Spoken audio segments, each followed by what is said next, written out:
እና ዊጋችሁ ሁሉ ዘማነትን የሚሰብከው ህንዶች ለጣዖቱ መስዋዕት የሚያቀርቡበት ቀን አለ። የዚያን ጊዜ ራሳቸውን ይላጫሉ።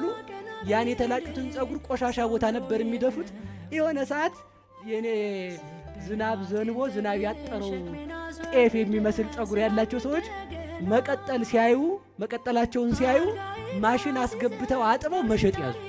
ለምንድን ነበር የሚቆረጡት? ለጣዖቱን ለማክበር ማለት። እኛ ደግሞ የምንቀጠለው ለምንድን ነው?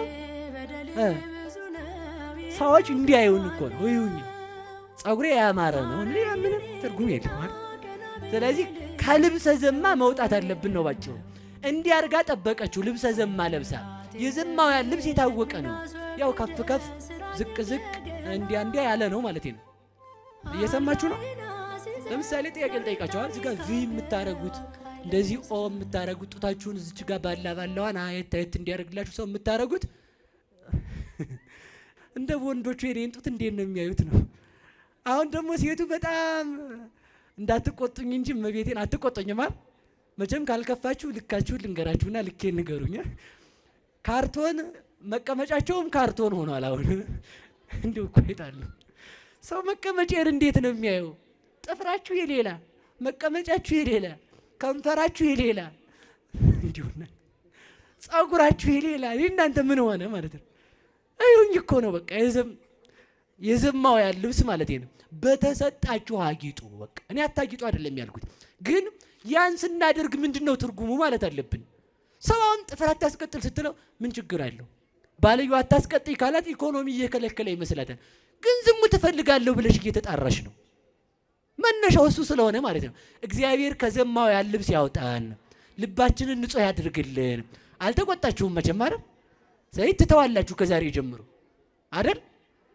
ያው እንግዲህ ከዛፍ ቅጠልም ከዛፍ ልጥም ይቅርታ ከዛፍ ቅጠል አይደለም ከዛፍ ልጥ የሚሰራ ዊግም አለ።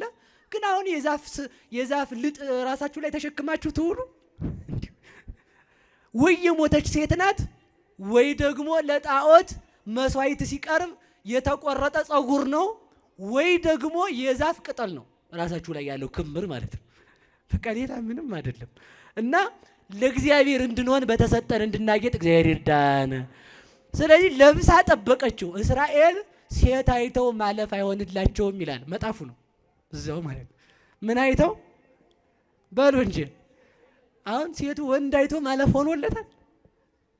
አዛኘን አልሆነለትም። ለወንዶች የምናገረው ሴቶች በጣም ተጨንቀው የሚያጌጡት ቆንጆ እንዲሆኑ ፈልገው ሳይሆን ወንድ እንዲያያቸው ነው አይደል? ወንድ እንዲያዩ ማለት ነው። እና ወንድ ስራዬ ብሎ አንድ ልብስ ለብሳ ወጣ አንድ ወንድ ቆንጅት አምሮብሻል ካላት ያችን ልብስ እስከምትሞት አታዋትም። ደግሞ ሌላው እንዲደግማት ማለት ነው። አምሮብሻል ተብላለች በቃ አለቅ። ለዚህ እኮ ነው ጥፍራችሁ እንዲያ ሆኖ ሲወጣ ታው ክልክል ነው ሲሉ አባቶች እነሱ የማይገባቸው ፋራ። ምክንያቱም ስትወጪ አንቺ በቃ ጥፍርሽ በቃ እንዲያ ስለሚል አምሮብሻል ቆንጅት ስለሚልሽ የሆነ ትል የምትፈልግ አሞራ ማለት ነው። ከመሬት ቆፈር ማድረጊያው ነው እሷ። እናንተ ምን ልቆፍሩበት ነው? ሲበሉ እኮ ራሱ መቤቴን ተጨንቀው እኮ ሲያነሱ እንዲህ ሲያረጉት እንጀራው ላይ ቀድሞ ጥፍራቸው ስክት